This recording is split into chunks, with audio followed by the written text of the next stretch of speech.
선하고 공의로운 하나님이란 제목으로 말씀 전하고 기도하고자 합니다. 사람의 이 선악의 기준은 자기 자신입니다. 자신에게 좋으면 선이요, 자신에게 안 좋으면 악입니다. 근데 한국 정치 지도자들의 모습을 우리가 살펴보면은 이 말이 사실이라는 것을 알 수가 있습니다. 이 자기 편이면, 자기가 같은 정당이면 나쁜 일도 좋다고 얘기하고 있습니다. 또 상대편이면은 자기 정당과 반대되는 입장을 가진 쪽이면은 좋은 일을 해도 악하다고 말하고 있습니다. 이런 사람들이 국회에서 법을 만들고 있습니다. 이들이 만든 법을 가지고 사법부에서 재판을 합니다. 이런 사법부의 판단, 재판이 정의롭고 공의로운 이 판단이라고 우리가 생각할 수 있겠습니까? 이 만드는 사람들부터 정의와 공의가 무엇인지 애매하게 지금 행동하고 말하고 있습니다. 그들이 만든 법이 정의로운 법이라고 할 수가 있겠습니까, 여러분?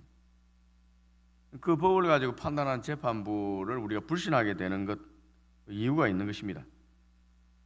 이런 세상의 가치가 교회에도 있습니다, 여러분. 우리도 하나님이 복을 주시고 위기에서 건져 주시면은 하나님을 선하다고 얘기합니다. God is good. 하나님 좋은 분이야 라고 얘기합니다. 반대로 하나님께서 우리가 잘못한 것에 대해서 징계하시면, 심판하시면은 하나님은 좋지 않은 분, 하나님은 믿을 수 없는 분, 하나님은 나를 좀 싫어하는 분, 공의롭지 못한 분이라고 우리가 생각을 합니다. 예수님은 이런 인간의 선악 판단을 믿을 수 없다고 얘기하고 오직 선한 분은 하나님 한 분밖에 없다고 말씀하셨습니다. 그런데 오늘 읽은 이 본문에 히스기야 왕은 좀 다른 것 같습니다. 하나님께서 자기 행위에 대하여 징계를 하고 있지만 그는 하나님은 선하시다, 하나님 옳다라고 말하고 있습니다. 하나님의 징계조차도 선하고 또 옳다고 인정하는 히스기야 왕이 하나님께 어떤 잘못을 범한 것일까요, 여러분? 그리고 우리의 모습은 이런 히스기야의 모습과 같은 모습을 보이고 있는지 새벽에 한번 살펴보면 좋겠습니다. 유다 왕 히스기야는 정말 믿음의 사람입니다. 기도하는 믿음의 왕이었습니다. 아수르의 사네립 왕이 유다를 침공했습니다. 그들이 힘이 막강했기 때문에 수도 예루살렘을 남겨놓고 다 이렇게 점령했습니다. 예루살렘을 포위하고 심리전을 펼쳤습니다. 히스기야 왕과 유대인들, 백성들이 의지하고 있는 여호와 하나님을 모욕하는 편지를 히스기야에게 보냈습니다.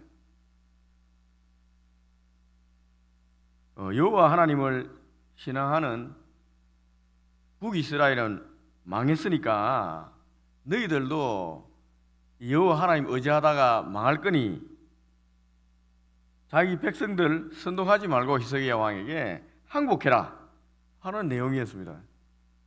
이 하나님을 모욕하는 내용이었습니다. 여러분, 이 심리전이거든요. 자기에게 좋지 않은 내용 편지를 적고 읽으면 마음이 낙담이 됩니다, 우리가. 그렇게 하려고 심리전을 펼치는 겁니다, 전쟁에서. 보통 이러면은 사람들이 낙담하고 불안해서 어쩔 줄 모르고 이렇게 당하게 됩니다. 그런데 히스기야 왕은 낙담하지 않았습니다. 그는 분노하고 그 편지를 들고 하나님의 성전에 올라갔습니다. 그리고 편지를 하나님의 성전에 이제 펼쳐놓은 거예요. 하나님 보시라고. 살아계신 하나님, 전능하신 하나님께 이 아수르 왕이 보낸 사네립의 편지를 펼치고 한번 읽어보십시오라고 얘기한 것입니다. 그리고 하나님 살아계심을 한번 보여달라고 간절히 기도했습니다. 그리고 이런 행위는 믿음이 없으면 할 수가 없습니다. 하나님께서 정말 살아계시고 내 기도를 직접 듣고 계신 분이라는 확신이 있어야 할 수 있는 행위입니다. 그리고 남유다의 참 왕은 하나님이라는 분명한 신앙 고백이 있어야 할 수 있는 행위입니다. 자기가 왕이잖아요. 자기가 왕이잖아요. 그런데도 하나님께서 이 유다를 다스리고 있습니다. 자기가 모독을 당한 게 아니라 하나님이 모독을 당했다고 생각합니다. 그래서 하나님께 일러주는 거예요.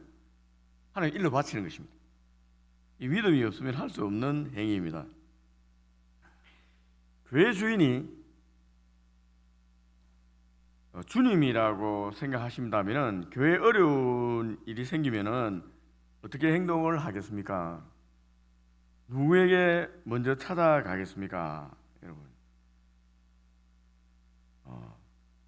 주님의 교회입니까? 그렇다면 우리는 주님에게 찾아가야 됩니다. 교회에 크고 작은 어려움이 있으면은 주님에게 좀 일러 바쳐야 됩니다. 하나님, 내 교회입니까? 주님의 교회입니까? 내 일입니까? 하나님 일입니까? 우리가 크고 작은 부서의 일을 하지만 이게 주님의 일이잖아요. 그러면은 어렵고 힘든 일 있으면 당연히 주님께 가서 좀 얘기를 해야 되지 않습니까? 맡은 부서에 어려운 일이 있다면은 그걸 들고 주님께 가서 주님 이런 문제가 있습니다. 하나님 해결해 주십시오라고 이렇게 얘기해야 옳습니다. 우리가 교회에 어려운 일이 있으면 누구를 찾아가느냐, 어떻게 행동하느냐 보면은 교회 주인이 누구인가 이제 알 수가 있습니다. 물론 이제 목사님들에게도 이제 얘기하고 해야 되지만은 우리 목사님 우리들은 당연히 하나님께도 얘기해야죠. 우리가 일이 아니잖아요. 우리는 하나님께 쓰임 받는 종으로서 이 자리에 있습니다. 당연히 교회 주인인 하나님께 알려드려야죠.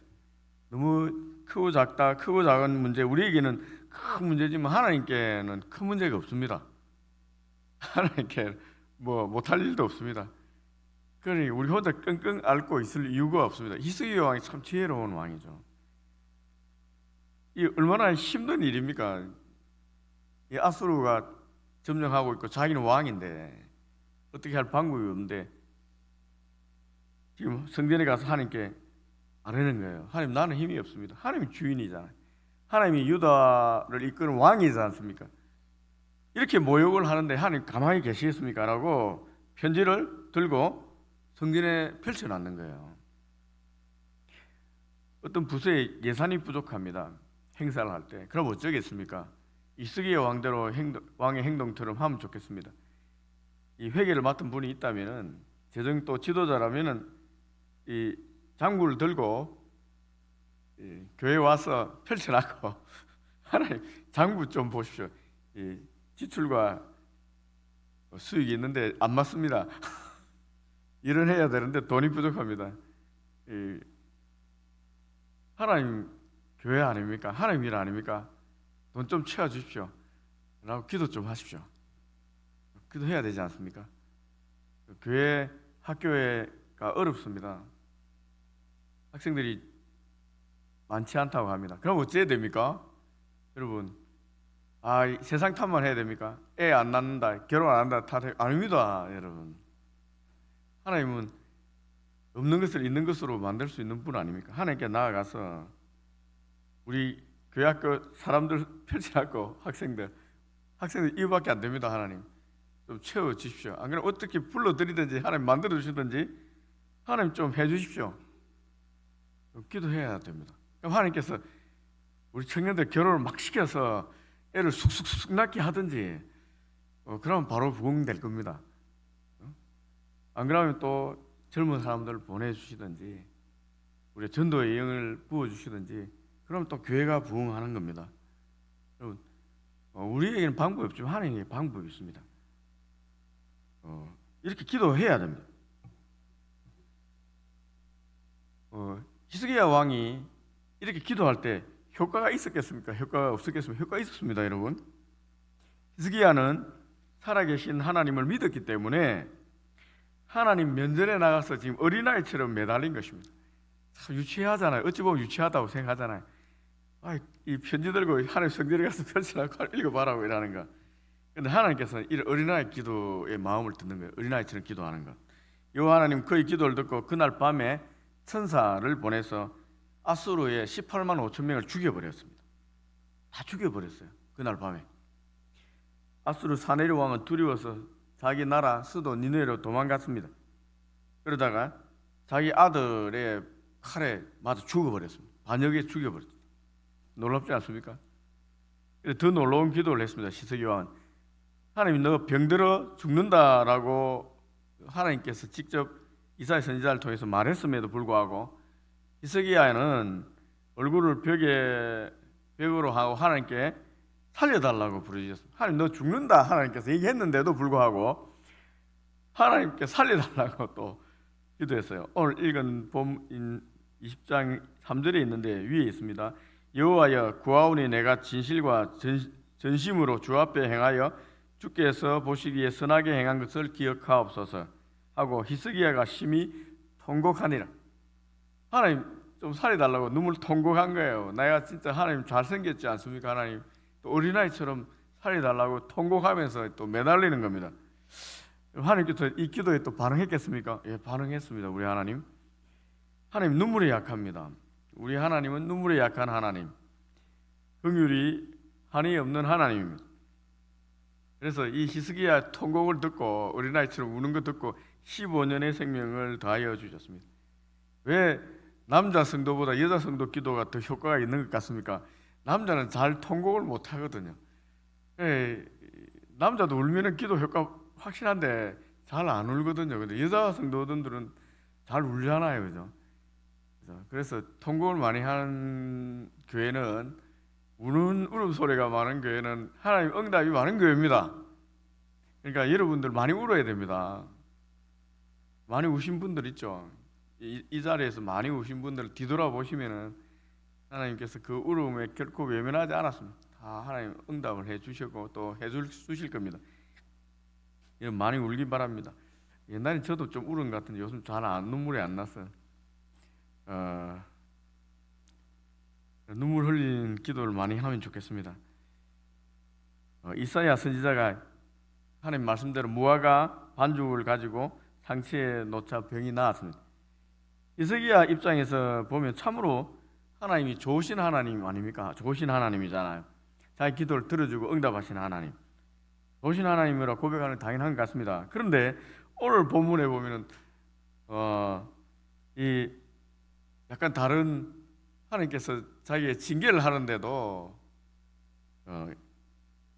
히스기야 왕에게는 여전히 좋으신 하나님이라고 반응하고 있습니다. 왕은 오늘 본문에 보면은 히스기야가 왜 징계를 당하느냐 나와 있습니다. 아수르를 물리친 히스기야가 병이 들었다가 나았다는 소식을 이 바벨론 왕 부르닥 발라단이 듣고 사신을 보냈습니다. 그 당시 최강의 아수르 제국에 대항하여 이 바벨론이라는 나라가 일어나고 있었어요. 이건 새로 일어난 나라입니다. 이 아수르가 한 100년 정도 더 지배하고 나서 이제 바벨론이 등장하거든요.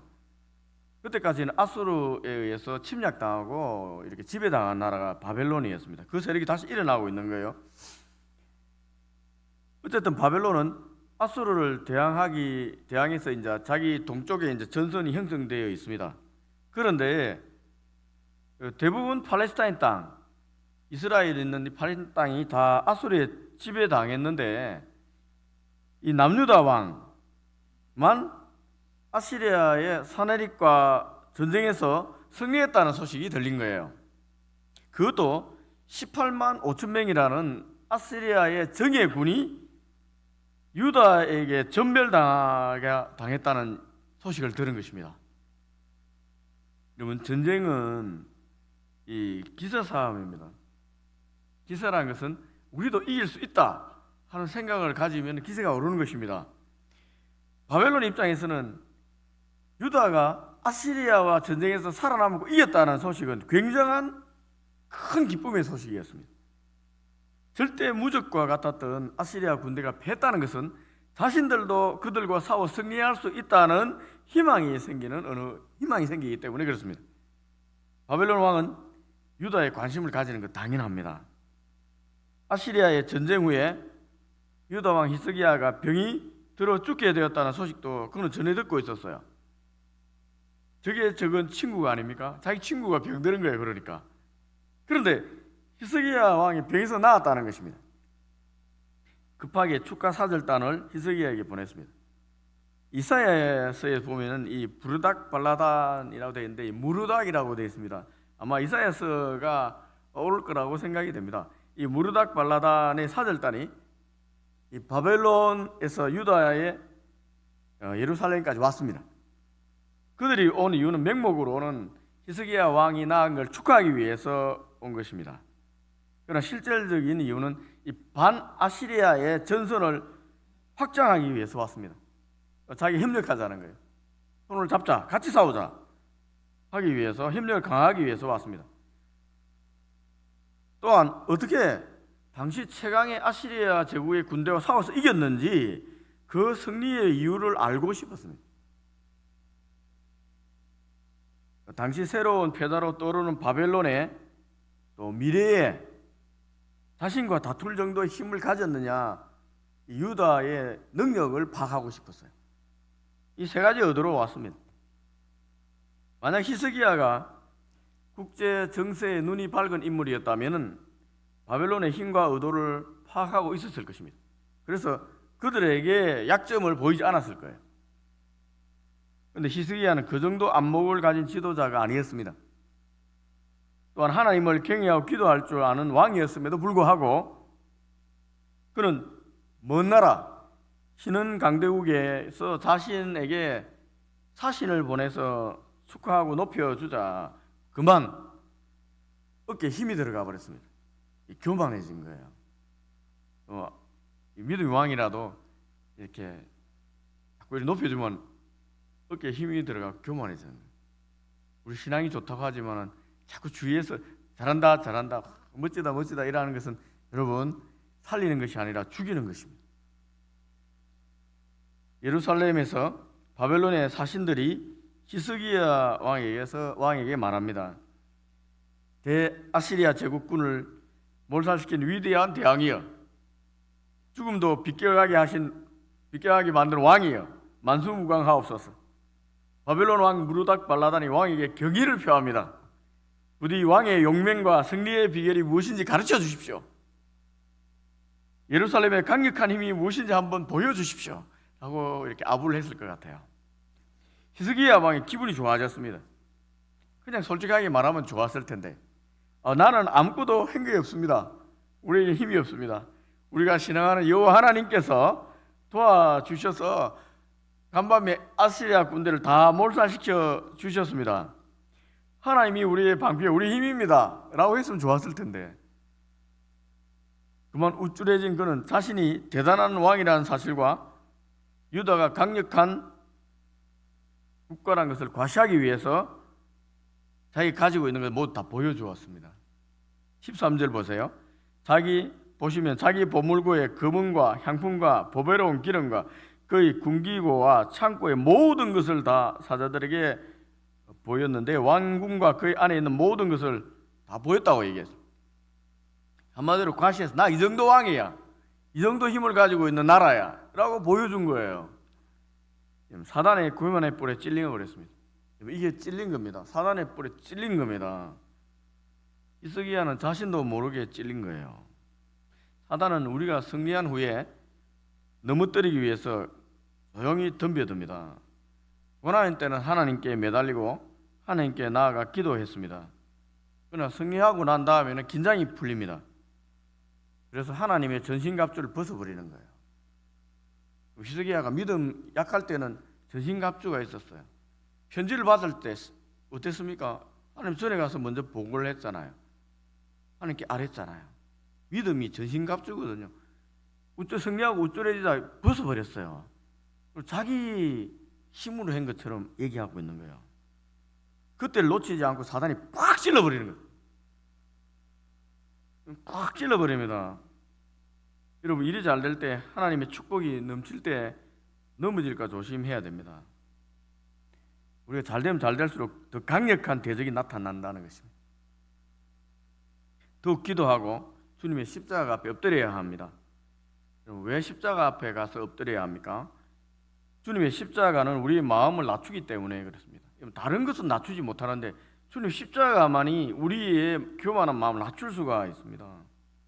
하나님 아들이 내 죄 때문에, 우리 죄 때문에 이 땅에 피조물이 됐고 우리를 위해서 십자가에서 빨가벗고 피 흘려 죽으셨습니다. 그리고 부활하셨어요.